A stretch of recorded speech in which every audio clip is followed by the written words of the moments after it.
नमस्कार, आप सभी का स्वागत है हम लोगों के इस कॉन्स्टिट्यूशन की सीरीज में।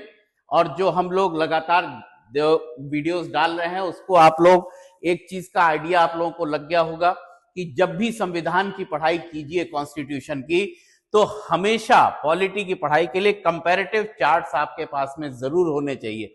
और कंपैरेटिव चार्ट से होती दो तीन चीजें आसान है आपके लिए। पहली चीज तो आसानी ये होती है कि आप ज्यादा पोर्शंस कवर कर लेते हैं। दूसरी चीज, जो आपके डाउट्स और कंफ्यूजन्स हैं वो क्लियर हो जाते हैं तेजी से। तो इस वजह से हम हमेशा इसी को प्रेफर करते हैं। आपको भी चाहते हैं आप लोग भी इसी विधि को अपनाएं पढ़ाई में, जिससे कि आपका अच्छे से तैयार हो जाए, कोई कंफ्यूजन ना रहे। क्योंकि जो मल्टीपल चॉइस क्वेश्चंस आते हैं उसमें सबसे बड़ी प्रॉब्लम कंफ्यूजन की होती है। आपको लगेगा कि ये भी आंसर सही है, ये भी आंसर सही है। तो ऐसे में देखिए, आज हमारा जो हम लोग आज पढ़ेंगे वो यूनियन और स्टेट, संघ और राज्य, यानी कि मैंने आपको बताया था पार्ट 5 जो शुरू में मैंने आपको तैयार करवाया था। अगर आपको याद है तो मैंने आप लोगों को जो रीडिंग करवाई थी वो यही करवाई थी कि part 5 is concerned with union, संघ से संबंधित है। और पार्ट 6 मेरे पुराने वीडियो आप देख लीजिएगा, आपको मिल जाएगा बिल्कुल क्लियर कि किस तरीके से मैंने बाइफर्केशन करवाया था, किस तरीके से मैंने आपका स्ट्रक्चर तैयार करवाया था। तो अब देखिए पार्ट 5 में आर्टिकल 52 से लेके अनुच्छेद 52 से लेके 151 तक, आर्टिकल 52 टू आर्टिकल 151। और जहां पे 151 पे खत्म होता है वहीं पे पार्ट 6 शुरू होता है और स्टेट से संबंधित है, राज्य से संबंधित है, जहां पर अनुच्छेद 152 से लगा के 237 तक दिया गया है। अब देखिए कुछ चीजें आपके लिए जो जानना जरूरी है, जो आसानी से आप याद कर सकते हैं। तो उसमें आप देखिए पार्ट 5 जो यूनियन से संबंधित है वो कुल 5 चैप्टर्स में ही डिवाइडेड है। पार्ट 5 में चैप्टर कितने हैं, याद करने का आसान तरीका, पार्ट 5 में चैप्टर 5 और पार्ट 6 जो 152 से 237 तक है उसमें 6 चैप्टर्स हैं। देखिए कितना आसान है, पार्ट 5 में 5 चैप्टर, पार्ट 6 में 6 चैप्टर। अब देखिए पार्ट 5 में पहला जो चैप्टर है वो है यूनियन एग्जीक्यूटिव से रिलेटेड, ठीक है। अब ये कार्यपालिका की बात कर रहा है और देखिए यहां पे कौन कौन है, यहां पे कौन कौन यूनियन एग्जीक्यूटिव के रूप में डिस्कस्ड है, तो ये बहुत जानना जरूरी है और यहीं से आपका कंपैरिजन शुरू भी हो जाता है। तो सबसे पहले देखिए राष्ट्रपति प्रेसिडेंट के बारे में बताया गया 52 से 62, याद रखिए 52 से 62। वाइस प्रेसिडेंट के बारे में बताया गया 63 से 73। तो देखिए 10-10 का बिल्कुल एकदम क्लियर हो रहा है, 11-11 क्या। उसके बाद आती है काउंसिल ऑफ मिनिस्टर, जो आपके मंत्री परिषद है उससे संबंधित आर्टिकल अनुच्छेद 74-75। और उसके बाद आप देखिए अटॉर्नी जनरल की बात आ जाती है जो कि 76 में दिया गया है।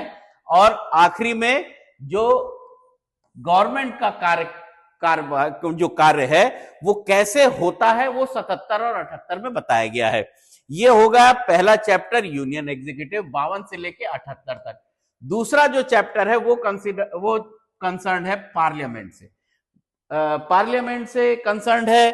और जैसा कि हम जान रहे हैं कि अगर हम लोग जानते हैं द्विसदन की व्यवस्था है, तो यहां पे सबसे पहले तो 79 से 88 अनुच्छेद 79 से 88 तक सामान्य बातें बताई गई हैं, जिसमें बताया गया है अनुच्छेद 79 में कि जो पार्लियामेंट है उसके 3 भाग होंगे, जिसमें राष्ट्रपति होगा, जिसमें दोनों सदन होंगे। तो दोनों सदन और राष्ट्रपति मिलकर के, क्योंकि जो कार्य है, जो पार्लियामेंट का कार्य है वो एक्ट बनाना है, लॉ बनाना है। तो लॉ बनाने के लिए एक सदन से जब पास होगा दूसरे सदन में जाएगा और दूसरे सदन से पास होने के बाद में जब राष्ट्रपति उस पर अपना एसेंट दे देंगे, अपनी अनुमति दे देंगे, साइन कर देंगे, तब वो बिल एक्ट बन जाएगा। तो अब देखिए यहां पे उसके बाद ऑफिसर्स ऑफ पार्लियामेंट के बारे में बताया गया।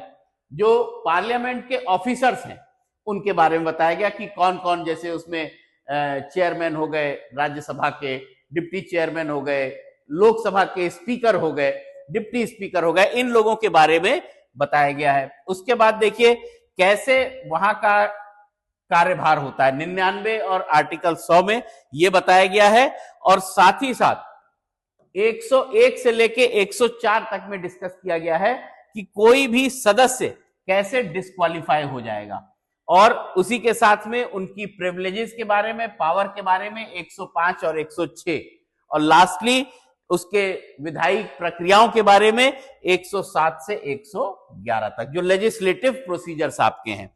और इसी के साथ में आप देखिए प्रोसीजर इन फाइनेंशियल मैटर्स, जो वित्त संबंधी कार्य हैं उसमें क्या क्या प्रोसीजर होगा, कैसे बिल पेश किया जाएगा, बजट कैसे पेश होगा, कैसे जो है मनी बिल के रूप में पेश किया जाएगा, कौन कौन से किस किस तरीके से पास होगा, ये सारी चीजें प्रोसीजर 112 से 117 अनुच्छेद में है। और जनरल प्रोसीजर्स जो है वो 118 से 122 के बीच में दिए गए। तो ये देखिए चैप्टर 1 पूरे एग्जीक्यूटिव के बारे में, विधायिका के बारे में बात कर रहा है, चैप्टर 2 बात कर रहा है पार्लियामेंट के बारे में, और चैप्टर 3 बात करता है जब जो प्रेसिडेंट है, जो एग्जीक्यूटिव है, कभी कभी वो जब सदन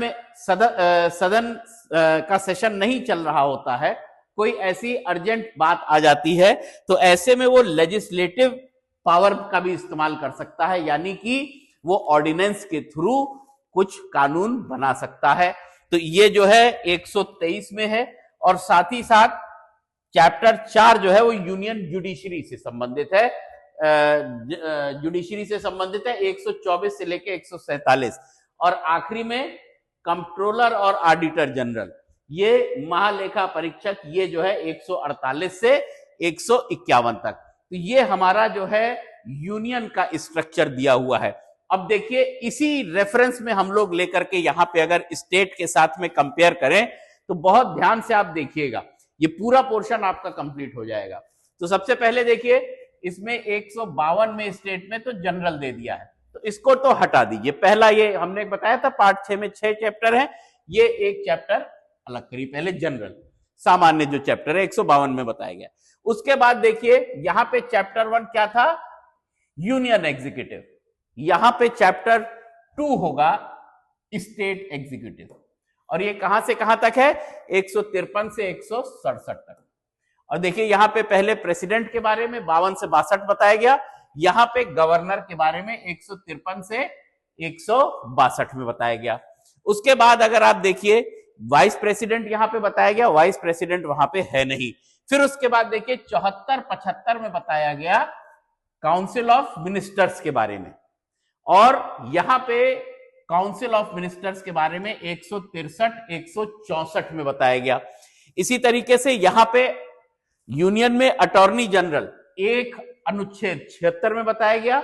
उसी तरीके से एडवोकेट जनरल 165 एक अनुच्छेद में बता दिया गया। अब ये एक बार अगर आपका कंपैरेटिव चार्ट तैयार हो गया ना, तो आपके लिए अनुच्छेद याद करना समस्या रही नहीं जाएगी। बिल्कुल एकदम आप केवल एक चार्ट से पूरा अनुच्छेद, पूरा चैप्टर 5 और चैप्टर 6 मेजर पोर्शंस आपके पकड़ में आ जाएंगे। उसके बाद आप देखिए यहां पे conduct of government business of union, यहां पे conduct of government business of state, और ये भी देखिए 77-78 में है, ये 166 और 167 में दिया गया है।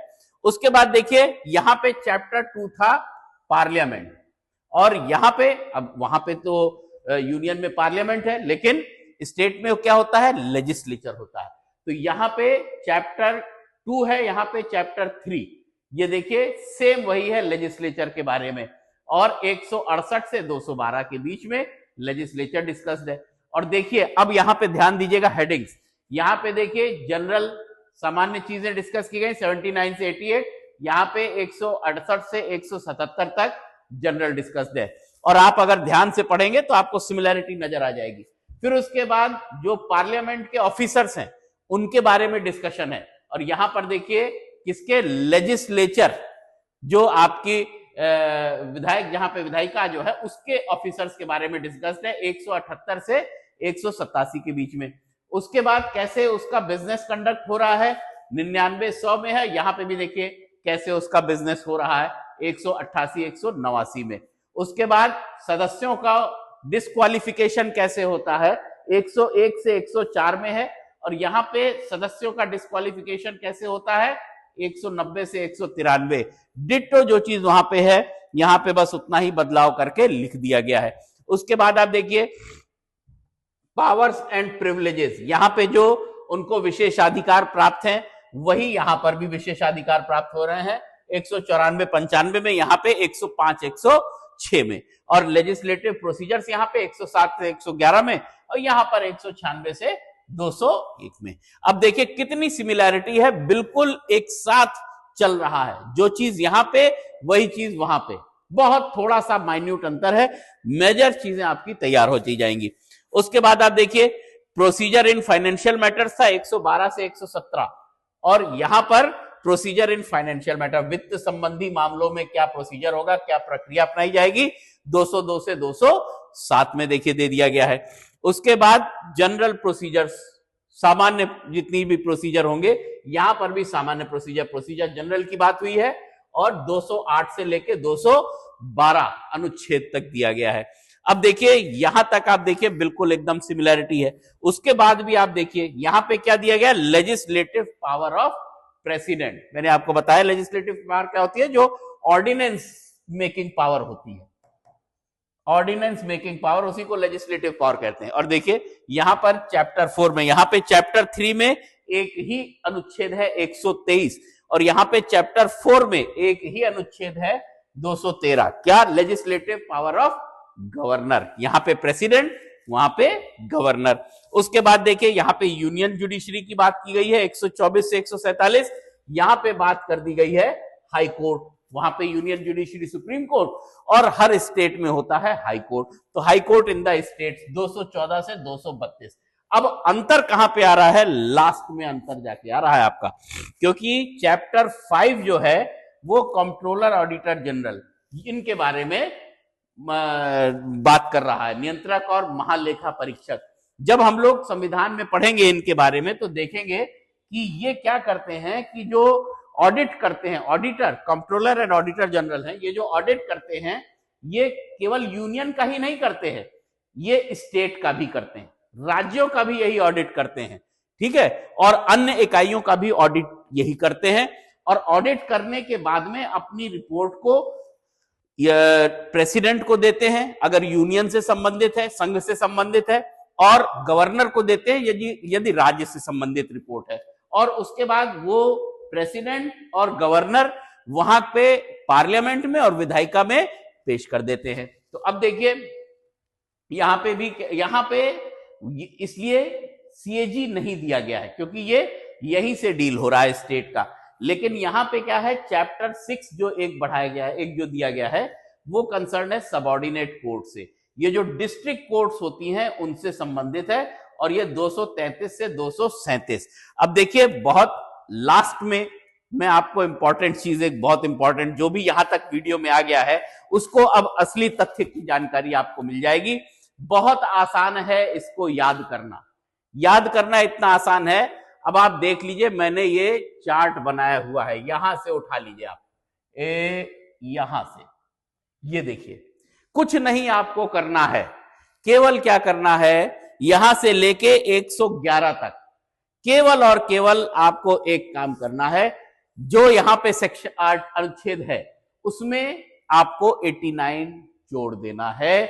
सिमिलर जो यहां लिखा होगा वही चीज वहां लिखी आपको मिल जाएगी। यहां पे देखिए काउंसिल ऑफ मिनिस्टर 74 में है, उसमें 89 जोड़ दीजिए, 163 आ जाएगा, 74 और 75, और वहां पे देखिए 163 164। इसी तरह यहां पे एडवोकेट जनरल 76 में दिया गया है, वहां पे एडवोकेट जनरल 76 में 89 जोड़ दीजिए, 165 में दिया गया है। अब देखिए कितना आसान आपके लिए हो जाएगा अगर आप केवल इतने आर्टिकल्स को, अनुच्छेद को आप याद कर लेते हैं, तैयार कर लेते हैं। इसके बाद आपको कुछ नहीं करना है, उसमें 89 तक जोड़ना है, यहां तक, ये देखिएगा, ये मैंने लाइन बनाई हुई है, यहां तक 89 जुड़ेगा। एक यहां पे जो लेजिस्लेटिव प्रोसीजर होता है उसमें एक जो वहां पे बढ़ा स्टेट में, वो ये बढ़ गया कि गवर्नर के पास में एक पावर और होती है कि वो राष्ट्रपति को कोई भी बिल अगर भेजता ही है, उसके पास में कोई विधायिका, कोई लेजिस्लेचर भेज रहा है तो उसको राष्ट्रपति के पास भेज सकते हैं। तो वो बस यहां पे एक बढ़ गया है, उसकी वजह से क्या हुआ है कि 201 के बाद में, यानी यहां पे 111 के बाद में जो अभी तक 89 आप जोड़ रहे थे, अब आपको 90 जोड़ देना है। देखिए कितना आसान आपके लिए है, कुछ नहीं करना है। इतना बड़ा पोर्शन चैप्टर 5 और चैप्टर 6 आपका वैसे ही तैयार। एक तरीके से आप ये समझ लीजिए 52 से लेके 237 लगभग आप ये मान के चलिए 180-90 आर्टिकल्स आपके अपने आप तैयार हो गए।